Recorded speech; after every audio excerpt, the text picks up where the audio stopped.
एक भी सीट दिल्ली की वो लोकसभा की नहीं जीत पाए। तो दिल्ली वासियों ने ये कह दिया कि भैया तुम राष्ट्रीय राजनीति से दूर रहो, तुमको हम राष्ट्रीय राजनीति की दृष्टि से या राष्ट्रीय नेता की दृष्टि से नहीं देखते हैं, दिल्ली के मुख्यमंत्री और दिल्ली की राजनीति के ही संदर्भ में देखते हैं। अब सवाल है कि क्या अरविंद केजरीवाल का वो जादू या उनका वो आभा मंडल बना हुआ था अन्ना हजारे के आंदोलन से निकलने के बाद, वो अभी तक बना हुआ है भ्रष्टाचार के आरोपों के बाद? इसकी परीक्षा होगी 2025 के विधानसभा चुनाव में। और अरविंद केजरीवाल जब से राजनीति में आए हैं तब से इससे ज़्यादा कमज़ोर विकेट पर कभी नहीं दिखाई दिए। उनको मुख्यमंत्री का पद छोड़ना पड़ा। 13 में उनकी पार्टी सत्ता में आई, भले ही 4 महीने के लिए आई, और उसके बाद 2015 में आई। तब से वही लगातार मुख्यमंत्री रहे और मुख्यमंत्री उनके अलावा कोई बनने की बात भी नहीं कर सकता था उनकी पार्टी में। जेल जाने के बाद भी हालांकि उन्होंने मुख्यमंत्री का पद छोड़ा नहीं है, कहा कि हम जेल से सरकार चलाएंगे, लेकिन कानून और संविधान के मुताबिक ऐसा हो नहीं पाया। कानून में या संविधान में ऐसी कोई व्यवस्था नहीं है कि मुख्यमंत्री अगर जेल जाता है किसी आरोप में तो उसको अपने पद से इस्तीफा देना पड़ेगा।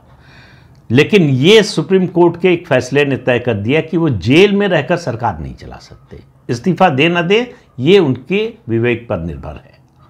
तो सरकार चलना ही बंद हो गई। लेकिन अरविंद केजरीवाल अपनी जिद पर अड़े रहे और लोकसभा चुनाव में उन्होंने यही प्रचार किया कि अगर मुझे 7 सीटें जिता दोगे, मतलब गठबंधन था कांग्रेस के साथ, 4 पर वो लड़ रहे थे, 3 पर कांग्रेस, कहा कि सभी सीटें जिता देंगे आप तो मुझे जेल नहीं जाना पड़ेगा। तो दिल्ली वालों ने क्या कहा, एक भी सीट नहीं देंगे, जेल जाना है चले जाओ। तो जेल जाने से रोकने का उन्होंने जो विक्टिम कार्ड खेलना चाहा, तो दिल्ली की जनता पर उसका कोई असर नहीं हुआ।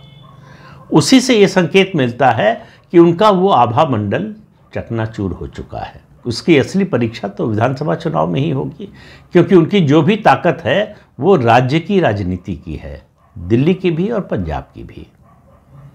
तो दिल्ली में जो राजनीतिक परिस्थिति है उसमें मैंने पहले ही बताया कि कांग्रेस पार्टी उठ नहीं पाई है इन 12 सालों में।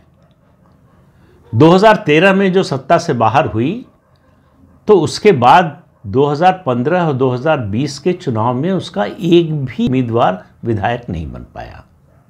यह है कांग्रेस की स्थिति।